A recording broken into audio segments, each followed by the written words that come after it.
That's good. It's the new horror theory.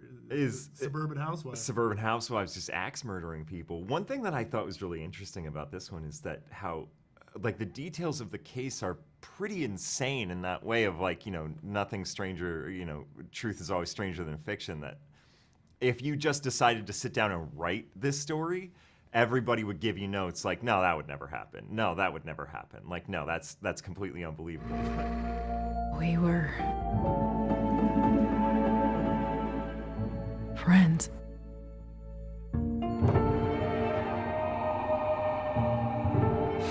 Taking you back to June the 13th. Betty and I got to talking.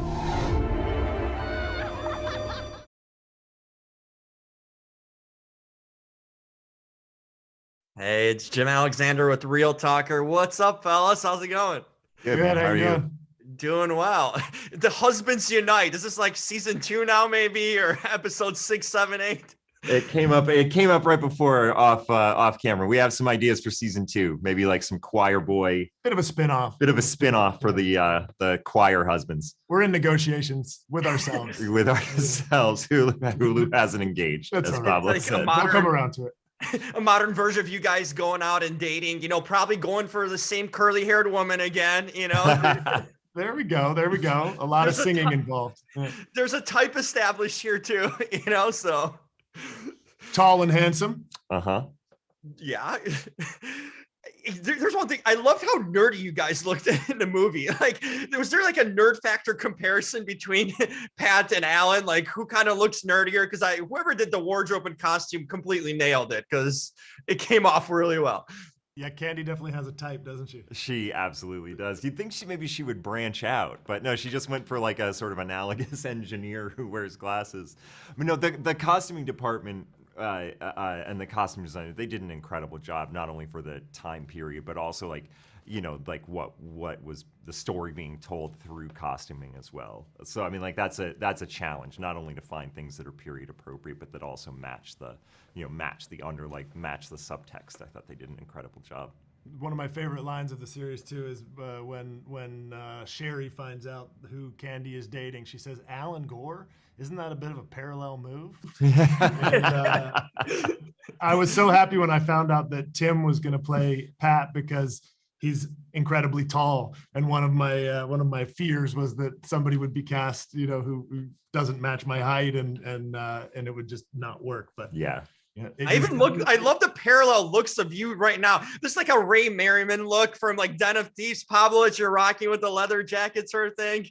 And Timothy, like, you're going into the office to deal some stocks today. I have a lot of people trusted their retirement plans with me, and I've got to do them right. No question about that. I think you guys pulled it off in that aspect too. And, like now this series makes me think like we were worried about like, gone are the days of like Freddy Krueger and Jason. It's like now we got to worry about like housewives. You know what I mean? Like, isn't that kind of a daunting thought?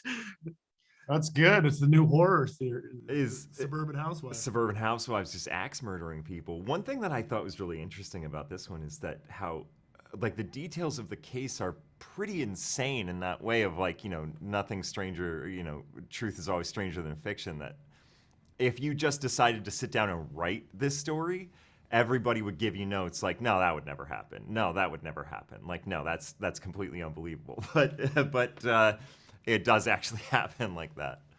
I think one of the strengths, of the series is while it's incredibly salacious and, the events are horrific, ultimately the series isn't about the murder. It's not about an axe murder. It's about the relationships. It's about the characters, and it's about the time period that they're living in. And I think it holds up in terms of that tone. Totally does. Hey, we're out of time, fellas, but good to see you. And let's work on that season 2 or just bring you guys together again. Thanks, Jim. Appreciate your time. Take care, fellas.